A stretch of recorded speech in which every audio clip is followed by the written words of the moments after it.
ini udah lumayan sering ya. Wah, kaya berarti lu ya. Targetnya tadi kayak gitu, cuman nggak terlaksana, jadinya jual satuan lagi. Oke. Karena kita susah banget buat nyari reseller sih sebenarnya. Karena harga lu mahal. Iya, kali. iya. Terus Temukan berbagai macam informasi menarik mengenai dunia hewan hanya di Fauna Apps. Download sekarang.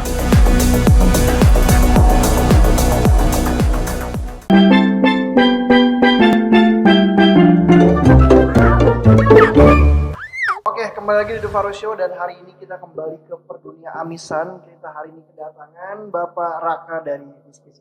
Boleh dikenalin dong? oke, nama gue Muhammad Rizky Rakayanto. Biasa kalau di percupangan gue dikenalnya Bang Raka. Bang Raka. Iya, iya. Berarti lu udah main cupang udah lama nih? Udah dari tahun 2016. 2016. Wah, cupang kan banyak ikan lain, Bro. Iya, justru ikan lain kenapa ikan lain gitu loh. Jadi Cupang cupang itu aja. paling cuan gitu. Cupang itu paling cuan. Iya. Kenapa paling cuan tuh? Karena modal yang sangat murah, anggapannya kalau kita ternak sendiri, Oke. tuh gue pernah hitung-hitung tuh kayak HPP produknya itu mungkin 1.000 sampai 1.500 rupiah. Satu ekornya. Satu Itu kalau ekornya. ternak sendiri ya? Ternak sendiri. Oke. Dan harga jualnya itu ya bisa, kalau yang grade A-nya yang unik dan langka itu di atas jutaan rupiah. Jutaan, ikan cupang jutaan. Iyalah, Pernah lu jual? pernah dong. Sering? Kalau untuk saat ini udah lumayan sering ya. Wah, kaya berarti lu ya? Bahkan Kaya berarti lu? paling tinggi itu gue jual harga 15 juta. 15 juta? Modalnya segitu. 15 juta satu ekor? Modalnya 3.000. 3.000 perak? Iya. Berarti untungnya 14 juta 997.000. Iya. Ada yang beli? Ada lah. Bingung gue, bisa beli ikan cupang 15 juta. Kenapa ikan itu bisa mahal? Kontesan, udah pernah menang. Bukan karena keunikannya, jarang ada yang punya di Indonesia gitu. Jadi tuh kalau nggak salah waktu pas COVID kan emang rame-ramenya cupang, Bro. Semuanya jualan cupang ya? Semuanya jualan cupang. Saingan lu banyak dan, banget. dan waktu pas awal-awal itu saingannya belum sebanyak itu, Pak. Jadi pas banyaknya itu ketika tahun 2021, 2022, 2020 kan masih dikit sih. Nah tapi demand-nya tuh udah kuat banget. Jadi pas kita lelang ya lakunya mahal. Oke. Lu berarti sistem jualnya lelang apa? Sistem jualnya kita ada lelang sama flash deal sih. Lelang sama flash. Di mana tuh? Di YouTube ada, di YouTube kita ada 3 channel. Waduh, banyak banget ya. Iya. Apa aja tuh? Fiskinian Reseller itu yang live di pagi hari. Fiskinian Reseller berarti itu jualnya jual apa? Targetnya tadi kayak gitu, cuman nggak terlaksana, jadinya jual satuan lagi. Oke. Karena kita susah banget buat nyari reseller sih sebenarnya. Karena harga lu mahal. Iya. Kali. Terus itu kan dari jam 11 sampai jam 3. Terus lanjut lagi dari jam 3 sampai jam 8 malam itu ada di Fiskinian Daily channelnya. Terus dari jam 8 sampai jam 1 malam itu ada di Fiskinian Official. 8 malam sampai 1 pagi tuh. Iya. Ada tuh yang nonton. Ada lah. Kadang-kadang aja ada kok. Maksudnya pesaing gue yang live jam 4 pagi ada aja. Kan itu jam orang mau sholat subuh 4 pagi. Dari jam 1 sampai jam 4, Pak. Oh, jadi di YouTube tuh orang lelang cupang 24 jam tuh. Dari pagi ada, malam ada. Ada aja, anggapannya mungkin dia nggak mau bentrokan sama gue jadwalnya, jadi dia nyari di jam lain mungkin ya. Kayak gitu. Dia mulai duluan kali, lu ngikut-ngikut dia. Enggak lah. Lu pernah pertama? Waduh. Ya. Dia ngikutin lu berarti? Iya, gue nggak tahu dia ngikutin apa enggak. Gue nggak mau bilang seperti itu. Itu di YouTube. Tadi Fiskinian Reseller, Fiskinian Daily. Satu lagi? Sama Fiskin Official. Official. Terus ada juga di TikTok. Oke. Di TikTok kita ada Fiskinian Aquatic sama Fiskinian aja. Beda tuh. Beda. Kalau yang Fiskinian ini khusus konten edukatif. Plus dia juga jualan aksesoris di live-nya. Terus kalau yang satu lagi kita bedain karena di TikTok kan nggak boleh jualan hewan tuh. Jadi makanya kita bedain channelnya. Jadi kalau kena banned ya udah kita bukan akun utama kita. Gitu. Iya. Akun utama Reptopia ada 2, banned dua-duanya. Jualan hewan dua-duanya. Oke, nah tapi ada satu aplikasi namanya Fauna.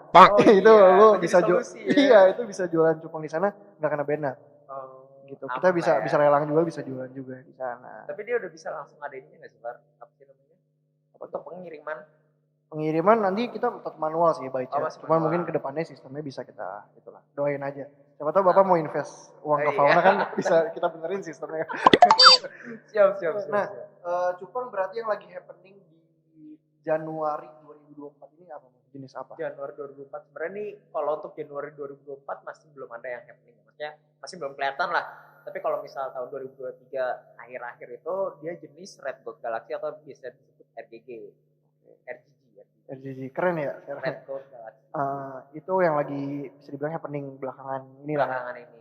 Oke, itu kalau berarti yang kayak Blue Rim gitu udah enggak? Blue Rim tetap masih penjualan masih bagus banget untuk Blue Rim, cuman ya harganya yang dulu ada yang sampai laku 100 juta, 10 juta. Beneran ya sih itu 100 juta? Ya, gue nggak tahu lah, gue nggak mau ngomong dulu ya. Nggak mau terlibat konflik sama sekali gue. Tapi kalau misalnya yang 10 juta, kalau menurut gue masih make sense. 10 juta masih make sense. Ya. Nah, terus yang 25 juta juga ada kok. 100 juta berarti nggak make sense.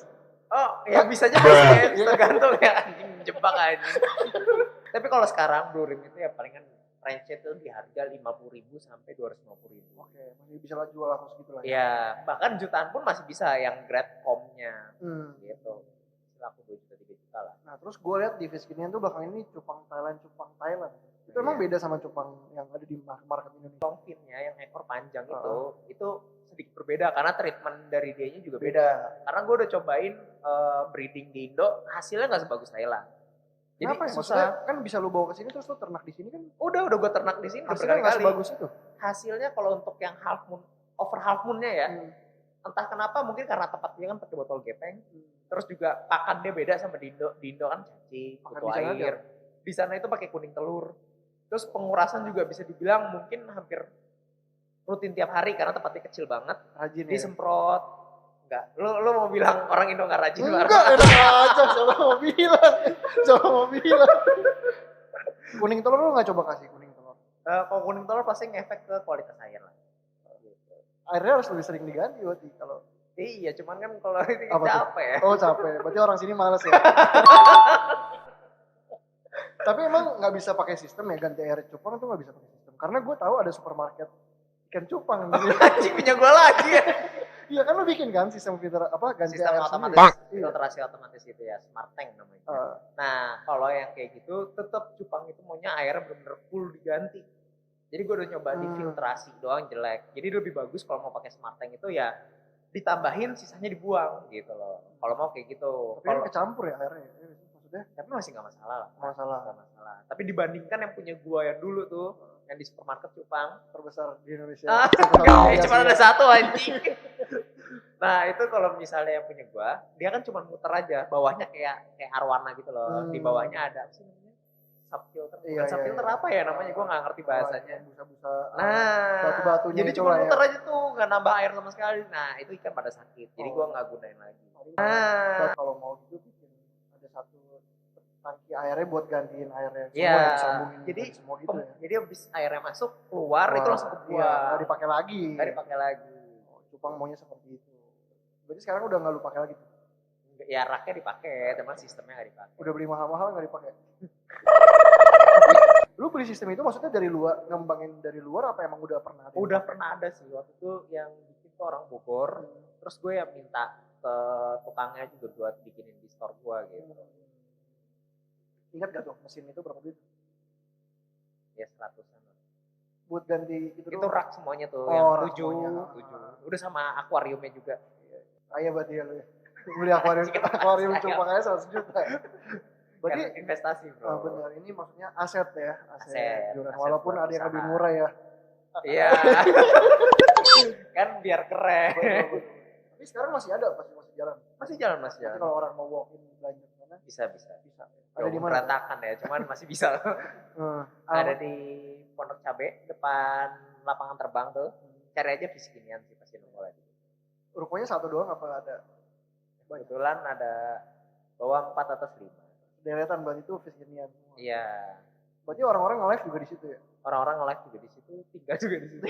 Semuanya di situ. Iya, ada mesnya juga. Berarti mesnya juga di situ. Iya. Berarti karyawan lu ready 24 jam ya? Ya nggak 24 juga dong, dia kan dia tinggal ada jam kerja Bapak. Kirain bisa lu ganggu selama 24 jam. Mancing lu ya. Tapi maksudnya sekarang market cupang gimana? Maksudnya kan orang-orang nih udah nggak covid lagi, udah pada ngantor lah. Daya pembelinya gimana? Kalau untuk Fiskinian sendiri ya, maksudnya gue ngambil outlooknya tuh dari Fiskinian sendiri nih. Nah itu tuh sebenarnya sih sama-sama aja, mungkin udah mulai naik sedikit. Tapi kalau misalnya gue lihat dari para petani, itu ikannya udah mulai habis. Jadi karena kalau gue kan ngeliatnya jumlah customer sama harga ya. Harga nggak terlalu signifikan naik, harga biasa aja. Paling customer nambah-nambah sedikit sih. Tapi kalau untuk dari si petani, itu pedagang-pedagang tuh banyak masuk. Berarti muncul lagi nih para pemain-pemain baru. Iya, sebenarnya ya marketnya tumbuh, tapi kebagi aja gitu. Supply demand sekarang imbang aja sih menurut gue. Imbang ya. Kayak kemarin kayaknya Sempet turun ya. Kalau kemarin itu kan karena banyak yang dagang, saking happeningnya cupang, banyak yang dagang, akhirnya udah marketnya bubble tuh. Akhirnya banyak yang dagang, kagak ada yang beli. Akhirnya banting, ketemu titik buat bottomnya udah tuh mulai stabil lagi. Tapi kan kayak lu beli cupang dari petani misalnya 1.000 ekor nih. Terus lu sortir satu-satu dong. Untuk nentuin harganya kan gue bingung ya, maksudnya kan kayak cupang tuh nggak punya harga pastinya kan. Gue kalau misalnya tanya ada nggak yang harga segini, gue bingung gitu loh.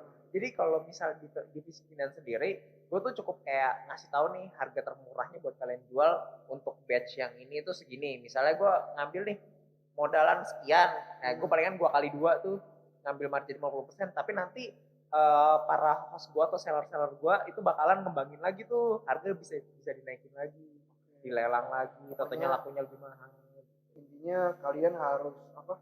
Misalnya dari lu segini ya, harus jualnya minimal segini lah ya. Kalau dilelang minimalnya. Makanya ada OB-OB-nya ya. Iya, makanya kan nggak semuanya tuh OB0, kecuali gue izinin itu lagi OB0, gas tuh. Kayak misalnya beri dinas sendiri OB0. Iya, kadang-kadang gitu. Tapi emang kalau lelang-lelang yang lain emang ada pakai bidder palsu? Kalau untuk selama ini Piskinan sedikit pun nggak pernah pakai bidder. Kalau yang lain nggak tahu ya. Kalau lu mungkin ya. Tapi jujur kayak jualan cupang tuh menurut gue susah loh, karena fotonya tuh susah kan. Apa sih? Kayak kita mau posting cupang nih, harus fotonya suatu ikan cupang foto bisa 5 menit. Iya emang dulu awal-awal gue kayak gitu. Makanya sekarang lelangin aja live aja pokoknya. Karena kan kalau live kan ya udah kita nggak perlu nunggu momen cupang ini. Akhirnya live streaming menurut gue ya the best buat penjualan paling bagus. Tapi di luar gitu gak sih? Di luar negeri ikan cupang? Di luar negeri orang jualan ikan cupang gimana? Kebanyakan kalau di China itu pastinya live streaming mereka, makanya mereka tuh permintaannya banyak banget ya di China itu. Tapi kalau misalnya di US itu dia biasa based on website. Orang US foto satu-satu terus dimasukin ke website gitu. Niat ya? PR, karena dia jualnya mahal pak.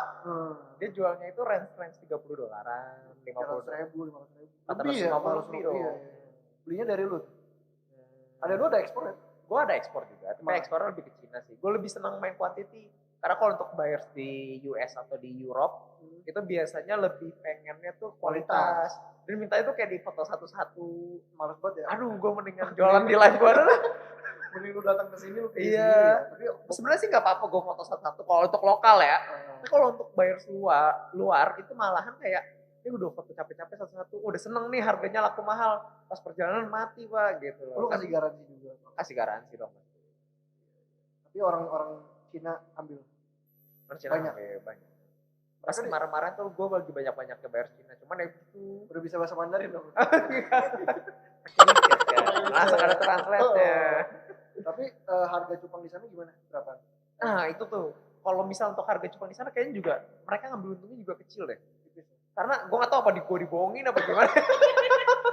Karena kayak gue misalnya nih jual blue rim nih ke mereka udah jauh banget di bawah harga lokal yang gue jual. Misalnya harga lokal gue bisa laku 50.000. Nyuplai ke sana 15.000 dibilang kemahalan gitu. Katanya mau harga jual saya. Ini gue bilang anjing lo udah import tapi jual 15.000 aja. Sorry banget. Tapi mungkin di sana lagi berkembang banget kali ya beta ya. Bahkan dari data ekspornya itu kalau nggak salah, gue nggak tahu ya ini data untuk 1 tahun apa sebulan, cuman gue sempat dikasih tahu sama ini sampai Indonesia ya? Enggak, ini dari Thailand ke China itu 270 juta ekor. Kalau yang dia bilang sih per bulan, cuman kayaknya nggak mungkin deh, mungkin per tahun ya. Lagi banyak banget ya. Lagi parah banget. Dan dia bukan ambil dari Indonesia doang ya, dari Thailand. Dia justru itu Indonesia tuh mendapat kayak dia kehabisan supply di Thailand dan akhirnya dia ujung-ujungnya ngambil di Indonesia. Harusnya petani di Indonesia lebih dibanyakin biar ambilnya ke Indonesia dan dibagusin kualitasnya, bisa gak sih? Biar membantu UMKM. Karena kan kalau lu kan bukan UMKM. Dari segi geografisnya itu kita udah kalah. Dari segi ongkir Sedangkan dia kan kalau ngambil di Indo harus jauh lebih murah karena dia harus bayar ongkirnya lebih dari